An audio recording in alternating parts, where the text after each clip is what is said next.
नमस्कार साथियों, मैं हूं कुलदीप जहांगीर। राकेश सर के यूट्यूब चैनल में एक बार फिर से आपका स्वागत है। अपन बात कर रहे थे दोस्तों राजस्थान हिस्ट्री के बारे में, और राजस्थान हिस्ट्री में जो अपन बात कर रहे हैं वो अन्य सभी राजवंश के बारे में जिन्होंने राजस्थान पर जो है अपने साम्राज्य स्थापित किया या शासन किया, उनकी अपन बात कर रहे हैं दोस्तों। जिसमें अपन वेरी वेरी वेरी इंपॉर्टेंट बात कर रहे थे गुर्जर प्रतिहारों के बारे में। किसके बारे में दोस्तों? गुर्जर प्रतिहारों की अपन बात कर रहे थे, और एक क्लास भी लग चुकी है, शायद 2 क्लास। जो सभी ऑनलाइन आ गए दोस्तों, सबसे पहले प्लीज प्लीज प्लीज सबसे पहले वो वीडियो को लाइक कर दीजिए और शेयर कर दीजिए। शेयर करना ना भूले दोस्तों, ज़्यादा से ज़्यादा लोग देखेंगे तो ज़्यादा से मज़ा आएगा मुझे भी। आप पहले वीडियो को लाइक कर दिया करें, फिर उसके बाद शेयर कर दिया करें, ठीक है दोस्तों। सभी को गुड आफ्टरनून। जो ऑनलाइन आ गए सभी को गुड आफ्टरनून। हेलो हेलो, सभी को हेलो। ठीक है दोस्तों, तो अपनी 2 क्लास लग चुकी थी, और 2 क्लास में दोस्तों अपन ने गुर्जर के बारे में भी पता किया कि गुर्जर क्या है, प्रतिहार क्या है। और इसके बाद दोस्तों जो प्रमुख 2 शाखाएं थी, कितनी शाखाओं के बारे में मैंने आपको बात बताई? 2 शाखाओं के बारे में, जिसमें पहली तो बात कर रहे थे अपन मंडोर की, जो सबसे प्राचीन शाखा थी और सबसे प्रसिद्ध शाखा। जो बात करने वाले हैं अपन, जो आज की क्लास में बात करेंगे दोस्तों, वो है भीनमाल झालोर के प्रतिहार, गुर्जर प्रतिहार के बारे में। वेरी वेरी वेरी इंपॉर्टेंट है दोस्तों। हो सकता है अगर मंडोर के शासक में से, मंडोर के गुर्जर प्रतिहारों में से क्वेश्चन आए या ना आए, कोई फर्क नहीं पड़ता। लेकिन दोस्तों ये मान के चलिए कि मिहिर भोज, महेंद्र, सभी पाल दोस्तों इसी में रहे हैं। जो त्रिपक्षीय युद्ध हुआ था 100 वर्षों तक जो चला था, वत्सराज, सभी जो महान जो योद्धा हुए थे गुर्जर प्रतिहार की, वो भीनमाल जालोर के वंशज कहलाए थे दोस्तों। तो अपन इसी की बात करेंगे और इसी को आगे बढ़ाएंगे, ठीक है। सभी को ऑनलाइन आगे हुए दोस्तों, तो आज बात करते हैं दोस्तों अपन भीनमाल के जालोर के बारे में, ठीक है। देखो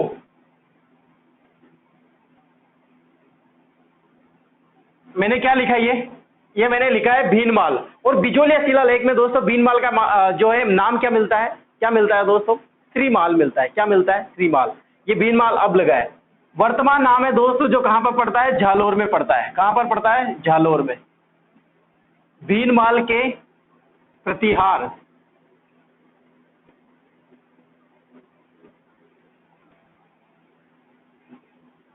उस तरह से ही बात करेंगे दोस्तों, जैसे मैंने आपको पहले बात बताई। कैसे? जैसे मंडोर की अपन बात कर रहे थे ना, मंडोर याद हो गया आपको? सबको याद हो गया ना सबको? अगर कोई क्वेश्चन पूछना है दोस्तों तो आप कमेंट बॉक्स में लिख सकते हैं। अभी मैं आपके सभी के कमेंट पढ़ता हूं दोस्तों, और आपके लिए ऑनलाइन भी आता हूं। कभी कभी कोई दिन ऐसा रह जाता है दोस्तों, गुड आफ्टरनून का टाइम है तो दिन का समय रहता है दोस्तों, हो सकता है मैं सो जाऊं या कहीं पे मैं बिजी रहता हूं दोस्तों। आपके लिए मेहनत करते रहते हैं तो देख नहीं पाऊँ, लेकिन आपके कमेंट में देखता हूँ, बाद में भी देखता हूँ मैं कि किसी बच्चे ने कुछ लिखा हो या फिर कमेंट आया हो तो मैं रिप्लाई जरूर करता हूँ, ठीक है दोस्तों। ऐसा नहीं है कि अपन देख के और चले गए निकल गए, ऐसे नहीं है अपन बिल्कुल भी। आप ही के लिए पढ़ा रहे हैं दोस्तों, आपको ही आगे बढ़ाने के लिए, आपके सिलेक्शन के लिए दुआ करते हैं। जैसे मैंने मंडोर की टॉपिक में आते हैं, टॉपिक की बात करते हैं। जैसे मैंने मंडोर की बात की थी, वैसे ही भीनमाल जालोर की बात करेंगे दोस्तों। एक चीनी यात्री आया था, मैंने आपको बताया था नाम, चीनी यात्री हेंगसांग। भीनमाल की यात्रा पर था वो। यात्रा तो भारत की भी था, लेकिन भारत की यात्रा करते करते दोस्तों वो कहां तक पहुंचा? वो पहुंचा दोस्तों भीनमाल झालोर। और भीनमाल को क्या बोला दोस्तों उसने? पीलो पोलो कहा, पीलो मोलो कहा। क्या कहा दोस्तों? पीलो पोलो या पीलो मोलो कहा। और भीनमाल के जो शासक है दोस्तों नागभट्ट, उसको क्या? पल्लो पल्ली कहा। ये बात दोस्तों मैंने आपको पिछले वाली क्लास में बता चुका था, और ये बात हो चुकी थी, ठीक है दोस्तों। बात करते हैं भीनमाल जालोर की। इसकी बात करेंगे दोस्तों, सबसे पहले भीनमाल जालोर के संस्थापक कौन है? संस्थापक यानी कि मूल पुरुष।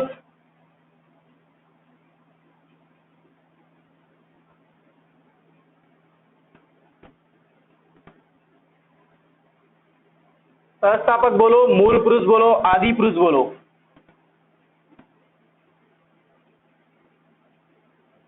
कौन है दोस्तों? तो वो कौन है दोस्तों? नागभट्ट। कौन है? क्या नाम है? नागभट्ट। इधर लिख देता हूं, ये संस्थापक और ये नागभट्ट। नागभट्ट भी कौन सा दोस्तों? द्वितीय। नागभट्ट प्रथम। द्वितीय तो कैसे आएगा? जब अभी पढ़ा है पहला है तो कौन सा आएगा दोस्तों? प्रथम, क्योंकि नागभट्ट द्वितीय आगे आएगा। नागभट्ट प्रथम कौन है दोस्तों? यहाँ का संस्थापक है। इसको नागाऊ लोक भी कहा जाता है। कौन सी उपाधि दी जाती है? या नागाऊ लोक भी कहा जाता है। नागाऊ लोक भी कहते हैं।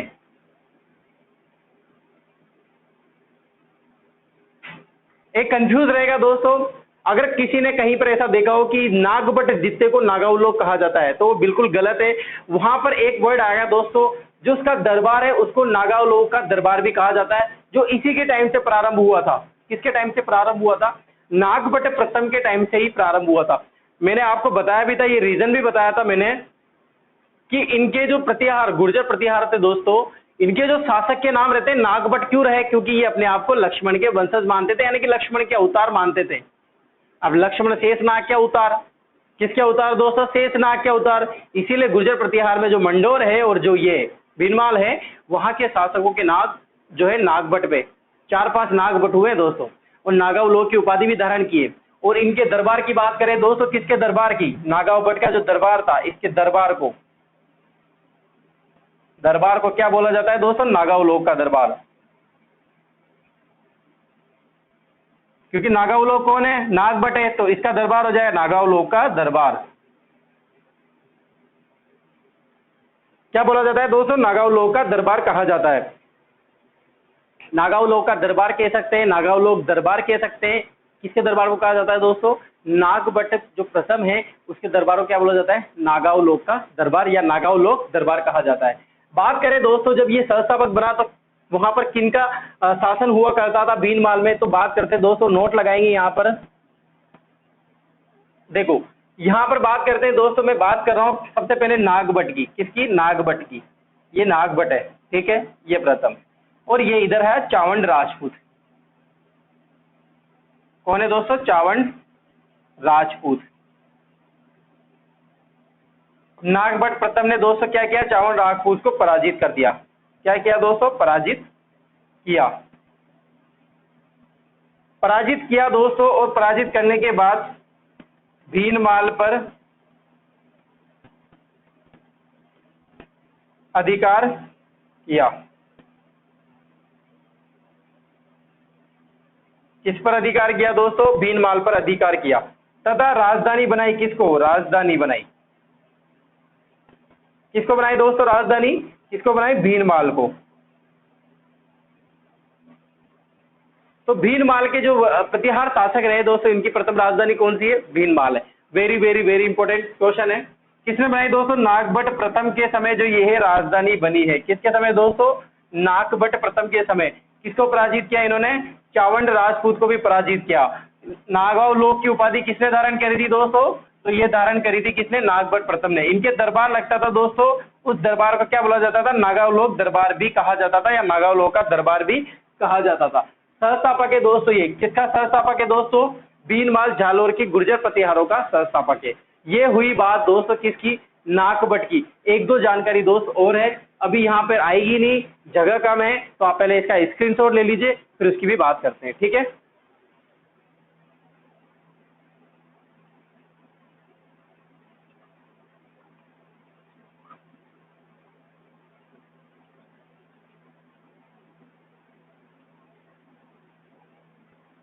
मिटा दूं दोस्तों, अब आगे बढ़ते हैं। बात कर रहे हैं अपन नागबट प्रथम की, उसी को अभी आगे बढ़ाएंगे। एक दो जानकारी और है, उसको भी लिख लेते हैं। देखो दोस्तों, मैंने आपको बताया ज्यादा कहानियां है नहीं, ज्यादा क्या बिल्कुल भी नहीं है। अगर किसी को पराजित कर रहे हैं दोस्तों, तो इतिहास में उसका नाम नहीं है, अगर नाम है तो उसके बारे में कहानी ज्यादा है नहीं, क्योंकि जो पुराने शिलालेख हैं उनके बारे में कुछ जानकारी मिलती है, और वही जानकारी अपन पढ़ रहे हैं। क्योंकि आपको पता होगा दोस्तों, सबसे पहले जो शासन रहा है वो गुर्जर प्रतिहारों का ही रहा है। 4 पुत्रों का जन्म हुआ था, प्रतिहार, परमार, चालुक्य, चौहान, और 4 पुत्रों के जन्म हुए दोस्तों, सबसे पहले वाले हैं ये। वैसे पढ़ाना तो सबसे पहले इनको चाहिए, लेकिन पढ़ाते नहीं है। क्यों नहीं पढ़ाते? क्योंकि सब सोचेंगे कि यार देखो, इन सर को इतिहास नहीं पढ़ाना रहा था, पहले प्रतिहार शुरू कर दिए, और है ना, इतने बोरिंग से पढ़ाते, इतना बिल्कुल भी इंटरेस्ट नहीं आ रहा। इसीलिए हर टीचर का यही उद्देश्य रहता है कि सबसे पहले उस टॉपिक को मैं स्टार्ट करूं। अगर मैं बोलूं आपको कि मैंने काली सिंधी या फिर मैंने जो सभ्यताएं हैं वो पढ़ाना शुरू कर दी, बहुत कम लोग होते हैं दोस्तों, बहुत कम स्टूडेंट होते हैं जो इनमें इंटरेस्ट ले लेते हैं, रुचि ले लेते हैं।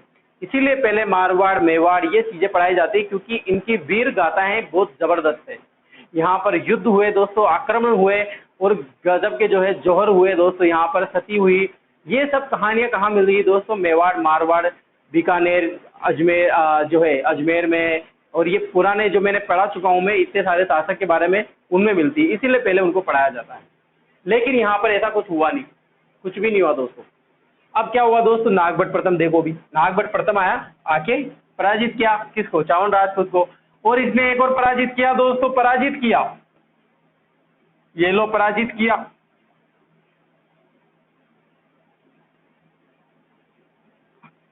किसको पराजित किया दोस्तों, किसको पराजित किया, एक तो चावल राजपूत को पराजित किया। और इसके बाद दोस्तों बात करें अपन अरब शासकों को, किसको, अरब शासकों को पराजित किया। नागभट्ट प्रथम ने, लिखा ही नहीं है देखो, बोलते भी नहीं, अरब शासकों को, अरब शासकों को शासक दोस्तों, होता क्या है कि आसपास का जो एरिया रहता है भीनमाल पर, वहां पर शासक हुआ करता था चावल राजपूतों का।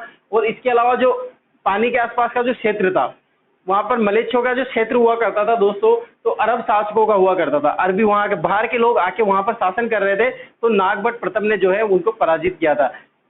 इतना बड़ा कहा, मतलब इतना जबरदस्त स्टोरी नहीं है इनकी, इतनी कहानियां नहीं है, बस नॉर्मली युद्ध हुए थे दोस्तों इतने। मैं बता रहा हूँ ना, बिल्कुल भी आप कहीं भी देखोगे गाइड में, बुक में, ऐसी कहानी आपको मिलेगी ही नहीं। छोटी मोटी कहानियां दोस्तों, अरब शासकों को पराजित किया। और पराजित करते ही दोस्तों इन्होंने किसको पराजित किया, अरब शासकों को, और उपाधि धारण की, उपाधि धारण की। कौन सी उपाधि, वेरी वेरी इंपॉर्टेंट दोस्तों, नारायण की। एकमात्र शासक था दोस्तों जिसने नारायण की उपाधि धारण कर रखी थी। किसकी उपाधि दोस्तों, नारायण की। और एक और है दोस्तों, मलेच्छों का,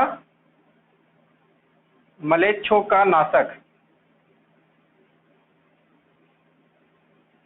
किसका नाशक दोस्तों, मलेच्छों का नाशक।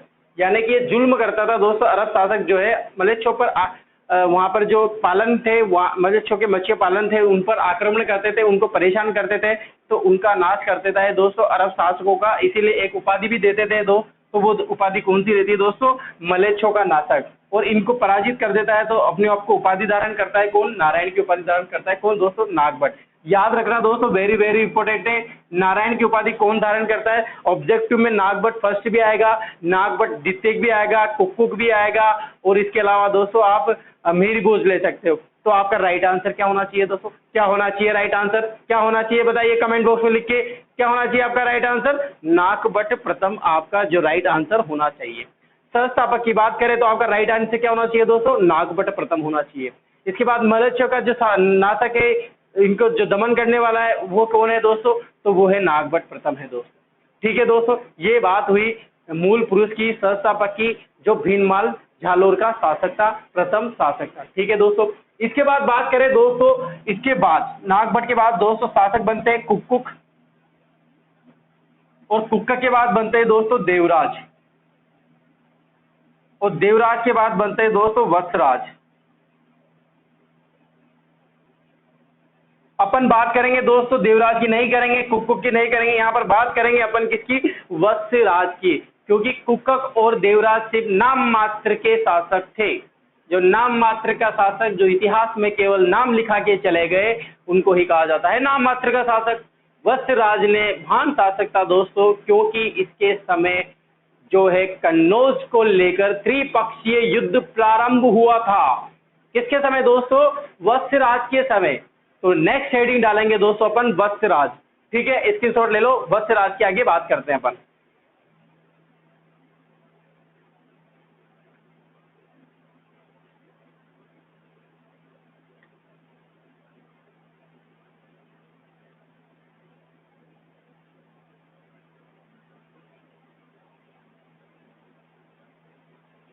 मिटा दो दोस्तों।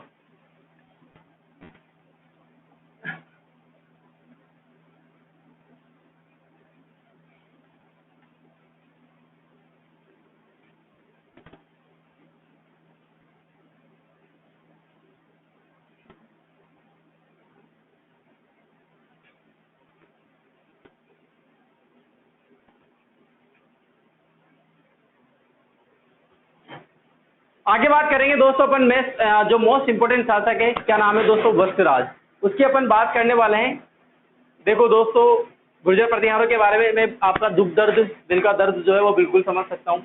आप लोग सोच रहे होंगे दोस्तों कैसा टॉपिक शुरू किया है, लेकिन दोस्तों मैं आपको क्या बताऊँ, मैं आपको यही कहना चाहता हूँ कि एक लक्ष्य रखा था दोस्तों, उद्देश्य रखा था, ये रखा था कि पूरा राजस्थान हिस्ट्री में आपको पढ़ाऊँ। ठीक है, शासकों की बात कर रहे थे और शासक यही है। इसके बाद अपन 1857 की क्रांति भी पढ़ेंगे, जो आपको सबको चाहते हो, सब लोग आप यही चाह रहे हो उनके 1857 की क्रांति पढ़ाएंगे दोस्तों। बहुत ज़्यादा इंटरेस्ट के साथ पढ़ाएंगे, ज़बरदस्त पढ़ाएंगे, खूब मेहनत करके पढ़ाएंगे ज़रूर। अब होता क्या है दोस्तों, जो अन्य शासक है जैसे गुर्जर प्रतिहार हो गए, अभी भाटी जैसलमेर के शासक भी आएंगे, उनके बारे में भी अपन बात करेंगे। तो दोस्तों आप बिल्कुल भी ऐसा ना सोचें कि इनमें से क्वेश्चन नहीं आते, बहुत क्वेश्चन आते हैं गुर्जर प्रतिहार में। जो आपके सिलेबस में अगर होगा ना तो बहुत क्वेश्चन आते हैं, अच्छे अच्छे क्वेश्चन आते हैं। लेकिन दोस्तों मैं आप पहले ही कहा था, मैंने पहले दिन की क्लास लगी थी अभी कहा था कि बिल्कुल भी इंटरेस्ट का सब्जेक्ट नहीं है। लेकिन वही बात है कि आप अगर रुचि लेना चाहोगे तो सब कुछ दुनिया इंटरेस्ट है, अगर कुछ नहीं देखोगे, वही एक कहावत आती है, देखने में तो पूरी दुनिया नजर आती है और नहीं देखने में तो दोस्तों कुछ भी नजर नहीं आता। अंधे बन जाओ, फिर निकलने में तो हाथी भी निकल जाता है, रुकने में चींटी भी रुक जाती है। ठीक है दोस्तों, तो ऐसा नहीं होना चाहिए आपके साथ कि आपका सिलेक्शन गुर्जर प्रतिहार की वजह से ही रह जाए। गुर्जर प्रतिहार का एक दो क्वेश्चन आ गए और आपको जो है वो क्वेश्चन नहीं कर पा रहे थे आप। ठीक है दोस्तों, ऐसा नहीं होना चाहिए। आगे बात करेंगे दोस्तों। देखो, शासक कौन बनता है? वत्सराज बनता है।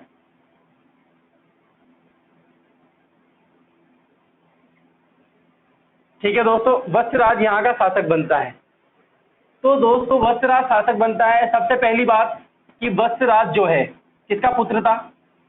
देवराज का पुत्र, देवराज का पुत्र। और भीनमाल के शासक का, भीनमाल का प्रतिहार का वास्तविक संस्थापक भी बोला जाता है। क्या बोला जाता है दोस्तों? वास्तविक संस्थापक।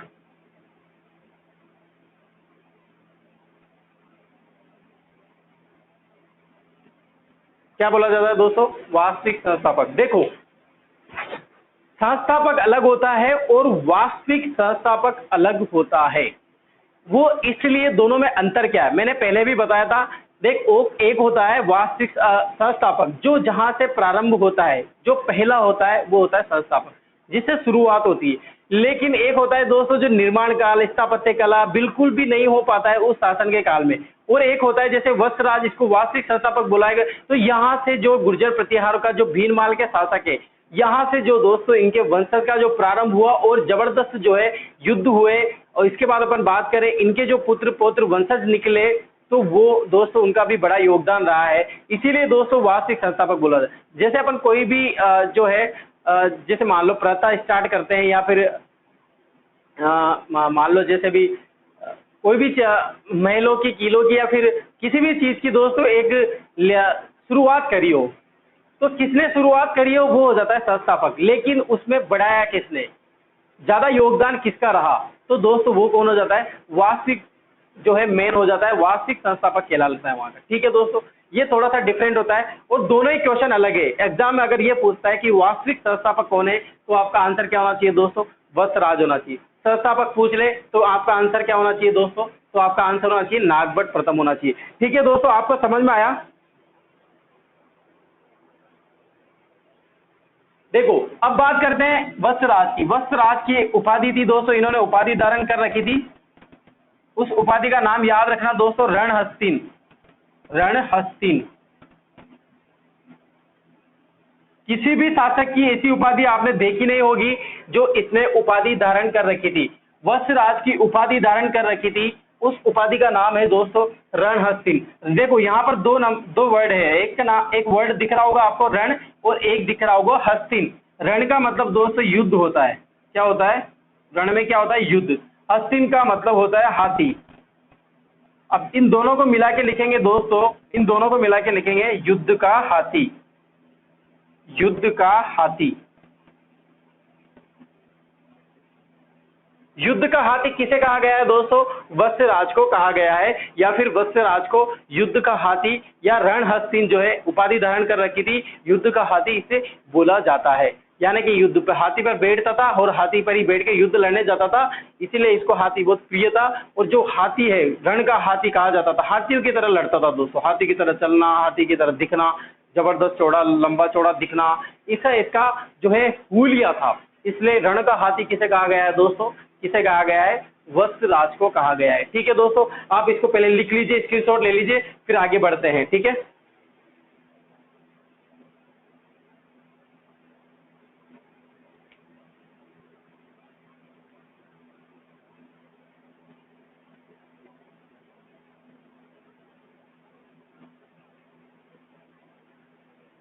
मिटा दो दोस्तों।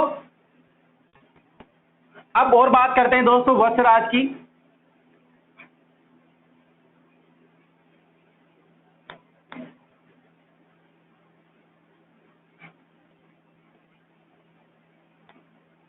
जो जो दोस्तों एग्जाम में आने वाले क्वेश्चन है ना, एग्जाम में जो जो गुर्जर प्रतिहारों से बनेंगे, वो उनकी सभी की अपन जानकारी यहाँ पर उपलब्ध कराएंगे, उनकी जानकारी देंगे। अथाह जानकारी है दोस्तों, मैं आपको बता दूं, मैंने आपको बोला था आप कोई सी भी बुक में या गाइड में देख लीजिए, आपको बहुत सारी जानकारी मिलेगी। किसके बारे में दोस्तों? गुर्जर प्रतिहारों के बारे में।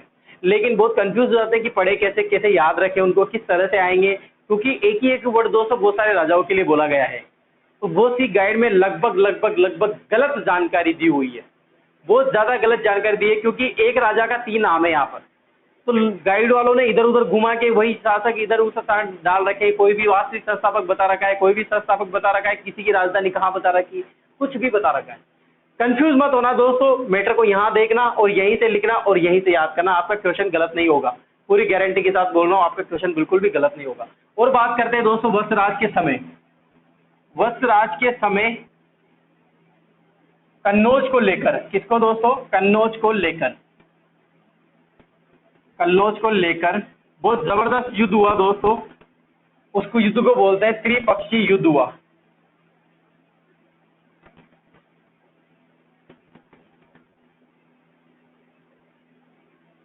100 वर्षों तक चला।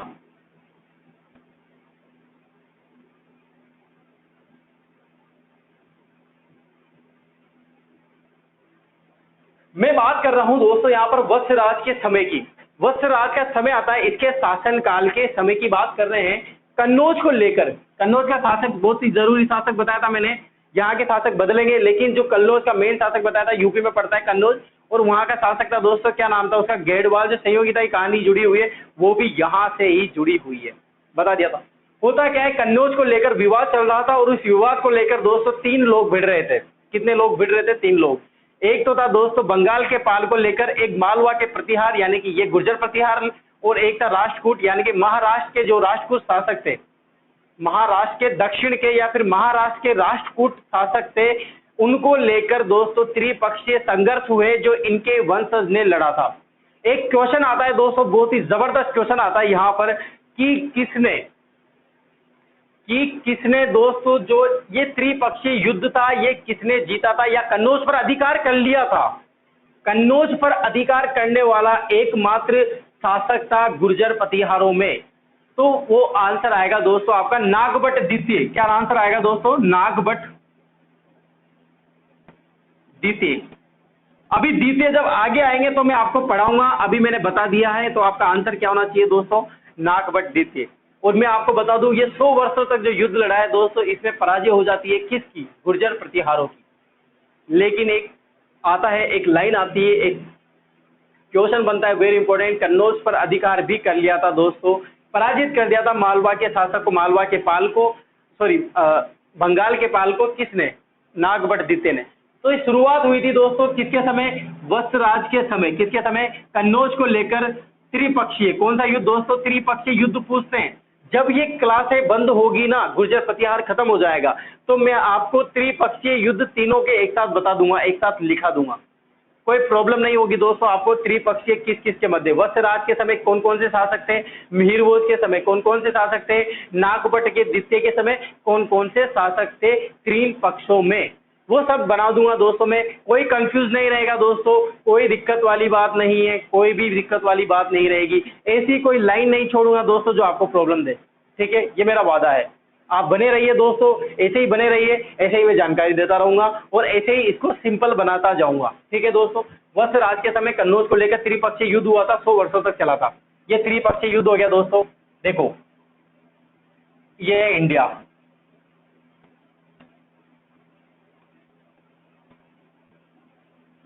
ठीक है दोस्तों। यहाँ के शासक दोस्तों अपन बात करें, ये कहाँ के शासक है दोस्तों, भीनमाल के शासक है, यहाँ के शासक है। एक राष्ट्रकूट के शासक हो जाएंगे और बंगाल के पाल हो जाएंगे। ये 3 पक्षीय शासक हो जाएंगे दोस्तों। ये है दोस्तों बंगाल के पाल, बंगाल के पाल, ठीक है। और ये है दोस्तों राष्ट्रकूट, राष्ट्रकूट शासक। कौन है दोस्तों, राष्ट्रकूट शासक, जो कहाँ के दोस्तों, महाराष्ट्र के या फिर दक्षिण के, महाराष्ट्र के या दक्षिण के राष्ट्रकूट शासक हो जाएंगे। और ये बात करें दोस्तों अपन यहाँ पर मालवा के शासक, मालवा के प्रतिहार, प्रतिहार, या फिर आप कह सकते हो गुर्जर प्रतिहार। दिख रहा है दोस्तों आराम से, मैंने इधर लिखा है बंगाल के पाल, इधर लिखा है मालवा के प्रतिहार यानी गुर्जर प्रतिहार, और इधर लिखा है दोस्तों राष्ट्रकूट शासक यानी कि कौन दोस्तों, महाराष्ट्र या दक्षिण का शासक था दोस्तों। अब दोस्तों अपन बात करेंगे इनके सबके बारे में कि यहाँ के शासक कौन थे। यहाँ पर धर्मराज शासक है दोस्तों और ध्रुवराज फर्स्ट है। बंगाल के पाल के शासक, यहाँ का शासक है दोस्तों धर्मराज, और यहाँ के शासक है दोस्तों राष्ट्रकूट का शासक है, दिख रहा होगा आपको, वो है ध्रुवराज फर्स्ट। और दोस्तों यहाँ के शासक है दोस्तों, यहाँ के शासक की बात करें तो कौन है, वत्सराज। ये वत्सराज रहा, ये ध्रुवराज रहा और ये धर्मराज रहा। अब युद्ध किस किस के मध्य होगा दोस्तों, धर्मराज, ध्रुवराज और वत्सराज के मध्य जो है युद्ध होंगे। किन किन के मध्य दोस्तों, इन तीनों के मध्य। और इसीलिए तीनों के मध्य लड़ेंगे दोस्तों कन्नौज को लेकर, कन्नौज में मेरा अधिकार है, मेरा अधिकार है, ऐसे लड़ेंगे, युद्ध होंगे दोस्तों इनके मध्य। और वो युद्ध क्या कहलाते हैं, त्रिपक्षीय युद्ध होंगे। अब देखो वत्सराज जाएगा किसको पराजित करेगा दोस्तों, धर्मराज को पहले आप ऐसा करो, इसको लिख लो, ऐसा कैसा डायग्राम बना लो, ऐसा कैसा स्क्रीनशॉट ले लो, लिख लो, ताकि आगे बात करेंगे अपन, ठीक है।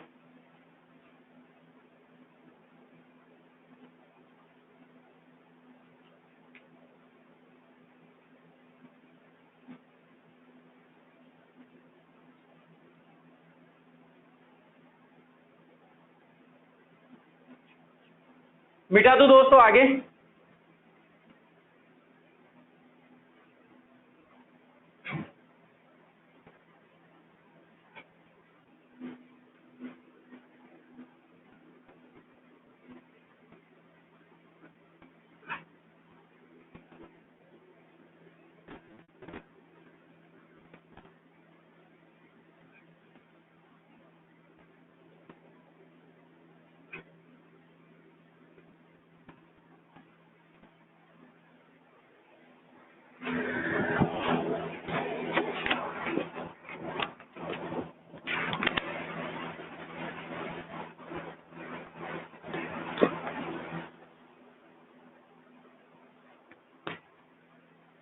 देखो ये वत्सराज रहा,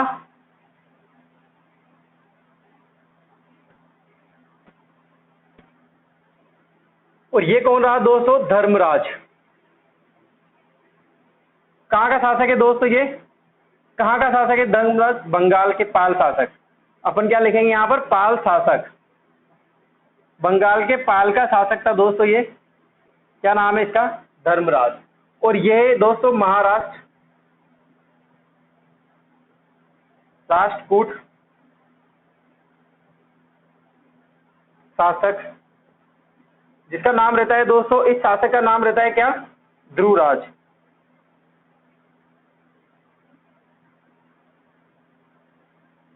अब इनके मध्य क्या होगा दोस्तों, युद्ध होगा। वत्सराज दोस्तों जो धर्मराज को क्या है, पराजित कर देता है, पराजित किया, ठीक है दोस्तों। अब इसने, ध्रुवराज ने दोस्तों वत्सराज को पराजित किया, यानी कि त्रिपक्षीय युद्ध में हार किसकी दोस्तों, कुल मिला के हार किसकी हुई दोस्तों, वत्सराज की हार हुई। और वत्सराज यहां से कहां चला जाता है दोस्तों, मरुस्थल में चला जाता है, मरुस्थल में शरण ली, यानी कि छिप जाता है दोस्तों, कहां पर, मरुस्थल में छिप जाता है। वत्सराज दोस्तों इस त्रिपक्षीय युद्ध में जो है पर हार किसकी होती है दोस्तों? वत्स राज की हार होती है। और विजय कौन होता है दोस्तों? यहाँ पर राष्ट्रकूट शासक, महाराष्ट्र शासक जो है ध्रुवराज वो है वो जो है विजय हो जाता है। वो किसको पराजित कर देता है दोस्तों? वत्स राज को पराजित कर देता है। और वत्स राज यहाँ से क्या कहाँ चला जाता है? मरुस्थल में चला जाता है, मरुस्थल में शरण ले लेता है। ठीक है दोस्तों, ये बात हुई किसकी? त्रिपक्षीय युद्ध की, यानी कि विजय कौन होता है? यहाँ पर ध्रुवराज विजय होगा और आने वाले जो शासक रहेंगे वो इनसे बदला लेंगे। ठीक है, आगे वाले बात करेंगे अपन। अभी मिटा दो, लिख लो, ऐसा कैसा बना लो ताकि पता चल जाएगा। वत्स राज ने पराजित किया और इसने वत्स राज को पराजित किया। ठीक है,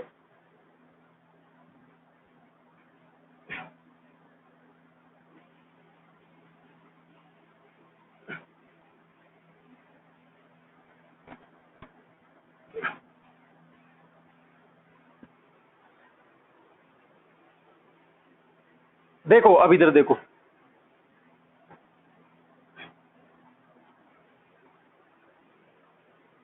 ये रहा वत्सराज। कौन है दोस्तों? वत्सराज। वत्सराज के समय यानी कि 778 ईस्वी में। कब दोस्तों? 778 ईस्वी में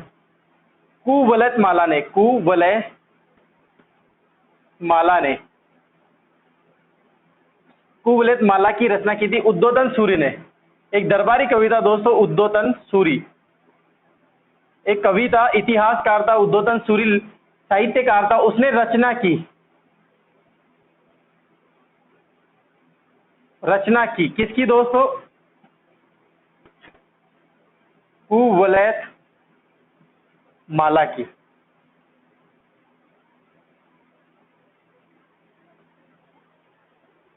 शासक था दोस्तों कौन?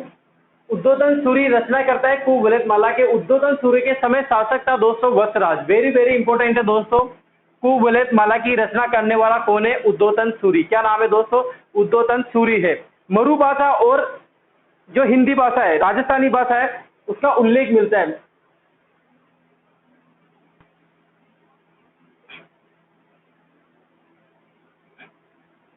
रचना की, उद्योतन सूरि ने रचना की। किसकी रचना की? कुवलय माला की।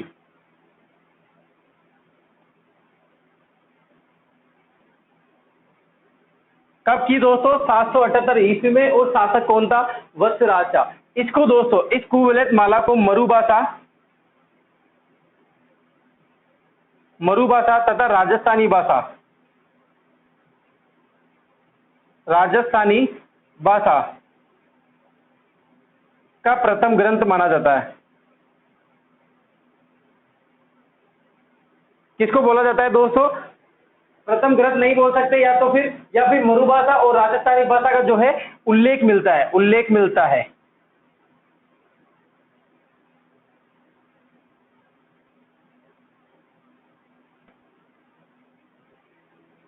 किसके द्वारा रचित था दोस्तों? ये उद्योतन सूरि के द्वारा रचना की कुवलय माला की।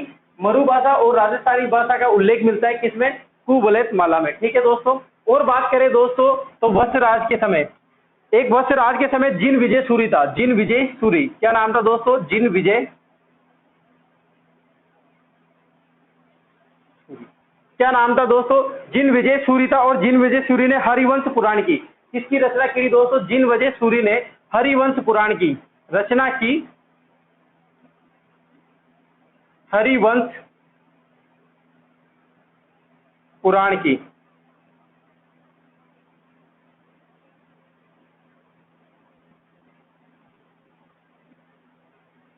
क्या नाम था दोस्तों? क्या नाम था? हरिवंश पुराण की। किसने रचना की दोस्तों? जिन विजय सूरि ने। यानी कि दोस्तों वत्सराज के समय जो है दो सूरि थे, एक तो जिन विजय सूरि और एक उद्योतन सूरि। उद्योतन सूरि ने जो है रचना की कुवलय माला की, जिसमें सर्वाधिक उल्लेख मिलता है दोस्तों एक तो मरु भाषा का, यानी कि मरु भाषा में जो मरुस्थल में बोली जाती है, जो दक्षिण पश्चिम क्षेत्र में, उत्तर पश्चिम क्षेत्र में, दक्षिण पश्चिम क्षेत्र में बोली जाती है, वो कौन सी भाषा होती है? मरु भाषा। और राजस्थानी भाषा का जो है उल्लेख मिलता है जी। इसके बाद बात करें अपन जिन विजय सूरि की, इसने रचना की थी हरिवंश पुराण की रचना की थी। किसके समय दोस्तों? वत्सराज के समय। ये बात हुई दोस्तों इसके ग्रंथों के बारे में। ठीक है, अभी आप इसका स्क्रीनशॉट ले लीजिए।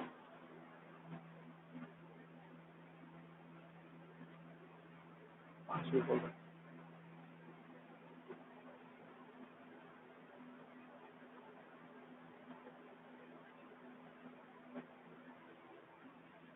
लिख लिया दोस्तों?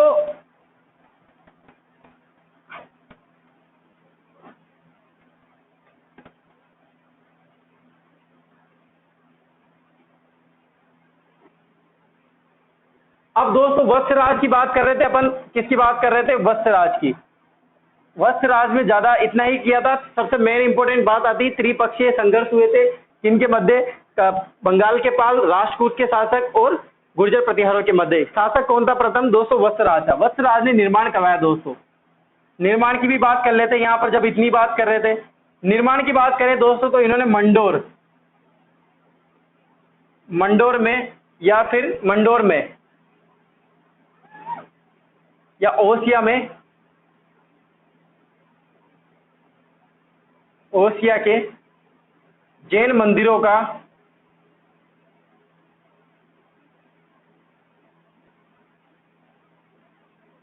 निर्माण करवाया।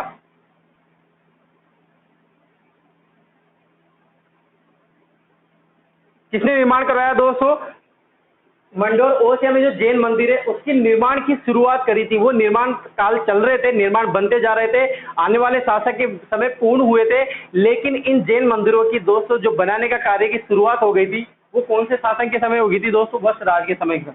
इसके बाद सचिया माता का निर्माण करवाया दोस्तों इन्होंने, सचिया माता मंदिर का।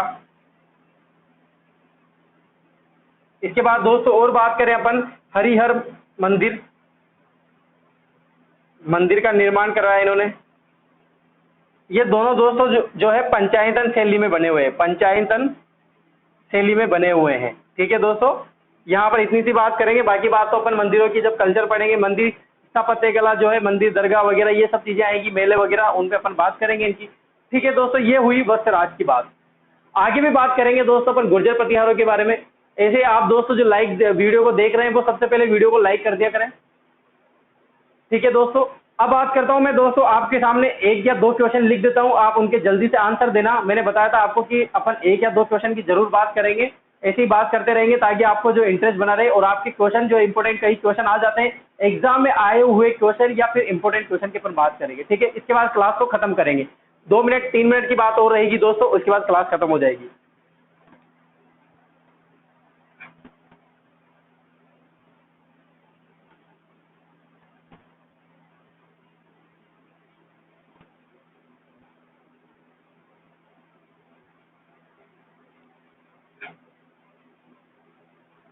देखो क्वेश्चन लिखना दोस्तों जल्दी से, सभी ऑनलाइन रहेंगे। सबसे पहले दोस्तों जल्दी से जल्दी आंसर दे दिया करो। जिसको नहीं आता है वो भी आंसर दे, और जिसको आता है वो जल्दी से आंसर दे, ताकि मुझे ये तो पता चले कि आप इंटरेस्ट ले रहे हो नहीं ले रहे हो। ठीक है, क्वेश्चन लिखता हूं मैं, आमेर के महलों का निर्माण किसके द्वारा करवाया गया था? क्वेश्चन है दोस्तों, आमेर के महलों का निर्माण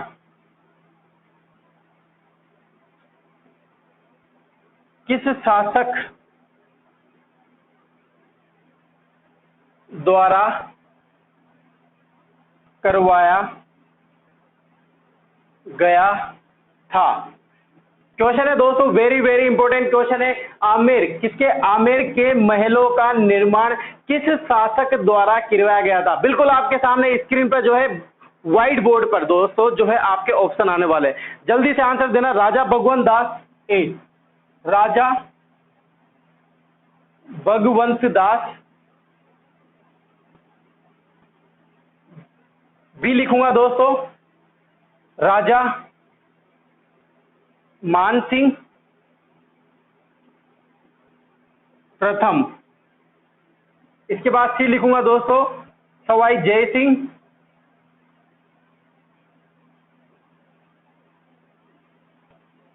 या फिर डी लिखूंगा सवाई प्रताप सिंह। ये आपके ऑप्शन रहे दोस्तों। ठीक है दोस्तों, मेरा क्वेश्चन ये है कि आमेर के महलों का निर्माण किस शासक द्वारा करवाया गया था? ऑप्शन ए दिया हुआ है राजा भगवंत दास, ऑप्शन बी दिया हुआ है राजा मान सिंह प्रथम, ऑप्शन सी है सवाई जय सिंह और ऑप्शन डी है सवाई प्रताप सिंह। जल्दी से जल्दी आंसर देंगे सभी, मुझे वेट है दोस्तों सभी का आंसर। देखता हूं मैं कौन कितना फास्ट आंसर देता है, किसको कितना आता है। जल्दी से जल्दी इसका आंसर बताइए, मैं आपका वेट कर रहा हूं। फिर आपकी स्क्रीन के सामने दूसरा क्वेश्चन आएगा और क्लास खत्म होगी। ठीक है दोस्तों, कहीं जाइएगा मत, बिल्कुल इसका आंसर देने के बाद ही जाना, कितना भी जरूरी काम आ जाए। पहले इन 2 क्वेश्चन को देख रहे हैं, हो सकता है यही क्वेश्चन आ जाए, हो सकता है कुछ भी हो सकता है दोस्तों। जवाब क्या होगा दोस्तों? ए होगा दोस्तों। जिसने ए आंसर दिया है उसका गलत आंसर है, सी आंसर दिया है उसका भी गलत आंसर है, डी आंसर दिया है उसका भी गलत आंसर है। राइट आंसर होगा दोस्तों बी। आंसर क्या होगा दोस्तों? ऑप्शन नंबर बी, राजा मान सिंह प्रथम द्वारा। 9 रत्नों में से एक था दोस्तों राजा मान सिंह। बहुत ही दोस्तों विश्वास पात्र व्यक्ति था अकबर का राजा मान सिंह। इसने जो है आमेर के महलों का निर्माण करवाया था। ठीक है दोस्तों, ये हुई एक क्वेश्चन की। दूसरे क्वेश्चन की और बात कर देते हैं। ठीक है, मिटा दो इसको, जिसको स्क्रीनशॉट लेना है ले लो, फिर मिटा देंगे। ये लो, मिट गए आप तो।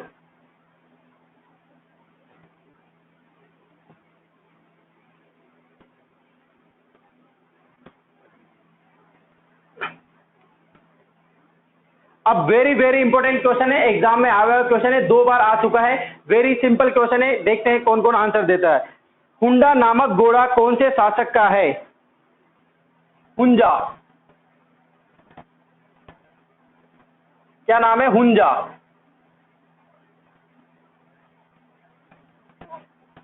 हुंजा नामक घोड़ा किस शासक का है? किस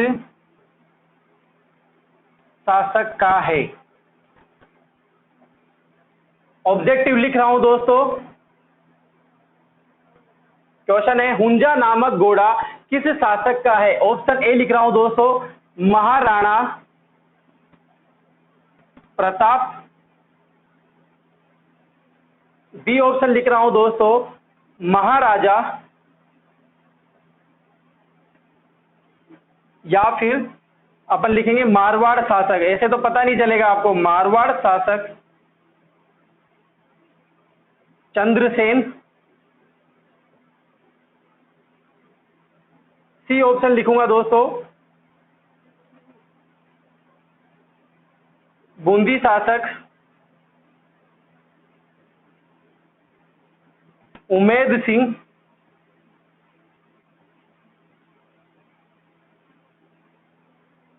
और डी शासक लिखूंगा दोस्तों, पृथ्वीराज चौहान। पृथ्वीराज चौहान तृतीय। बताइए दोस्तों, जल्दी से जल्दी आंसर आना चाहिए। आपके सामने क्वेश्चन लिखा है मैंने, हुंजा नामक घोड़ा किस शासक का है? महाराणा प्रताप, महाराजा चंद्रसेन, या फिर बूंदी शासक उमेद सिंह, या फिर पृथ्वीराज चौहान तृतीय। क्या आना चाहिए दोस्तों? जल्दी से जल्दी आंसर देंगे सभी दोस्त, जल्दी से जल्दी बताएंगे सभी स्टूडेंट क्या आंसर आना चाहिए। Option A, option B, option C या ऑप्शन डी, क्या आना चाहिए दोस्त? जल्दी से जल्दी बताइए क्या आंसर आना चाहिए। वेट कर रहा हूं मैं आपके आंसर का।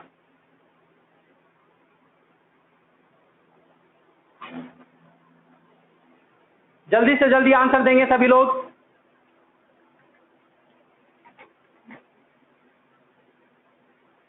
क्या आंसर आना चाहिए? दे दिया सभी ने, बताओ मैं आंसर। महाराणा प्रताप आएगा नहीं आएगा? बिल्कुल नहीं आएगा। चेतक घोड़ा था इनका। मारवाड़ शासक की चेतक घोड़े पे जो है इनकी स्तंभ बना हुआ है, ये भी नहीं है। आंसर ए और आंसर बी जिसने लिखा है उसका गलत आंसर है, कोई दिक्कत वाली बात नहीं है। बूंदी शासक क्या होगा दोस्तों? राइट होगा। और डी पृथ्वीराज चौहान जो है तृतीय घोड़ा रहता है इनका घोड़ा दोस्तों। इसके घोड़े का क्या नाम है दोस्तों? पृथ्वीराज चौहान तृतीय घोड़े के नाम भी बताया था मैंने आपको, नाटरंबा। क्या नाम है दोस्तों? नाटरंबा इनके घोड़े का नाम है। ठीक है, ये हुई बात। बूंदी शासक उमेद सिंह, राइट आंसर क्या होगा दोस्तों? बूंदी शासक उमेद सिंह। आंसर क्या होगा दोस्तों? Right answer option C. क्या आंसर होगा? Option C. ये हुई बात दोस्तों गुर्जर प्रतिहारों के बीनमार साहब। आज के लिए इतना ही काफी दोस्तों। आपको बहुत बहुत बहुत धन्यवाद जो आप मेरी क्लास लाइव में जुड़ते हो दोस्तों। आप ऐसे ही लाइक और वीडियोस जो शेयर करते रहिए। आप हमारे डिस्कशन चैनल पे भी जा सकते हैं, आपको पुराने वीडियो देखने, राजस्थान जीके की वीडियो देखने, लाइब्रेरी साइंस की वीडियो देखने दोस्तों, जो आप लाइब्रेरी साइंस में जुड़े हुए राकेश सर से जुड़े हुए हैं, उनकी अगर पुराने वीडियोस देखने तो आप लिंक पर जा सकते हैं और उनको देख सकते हैं। कोई प्रॉब्लम वाली बात नहीं है दोस्तों, आपको जितनी सुविधा है उतनी सुविधा देने की कोशिश कर रहे हैं हमारी टीम। ठीक है दोस्तों, आज के लिए इतना ही काफी। आप सभी को गुड आफ्टरनून और गुड इवनिंग।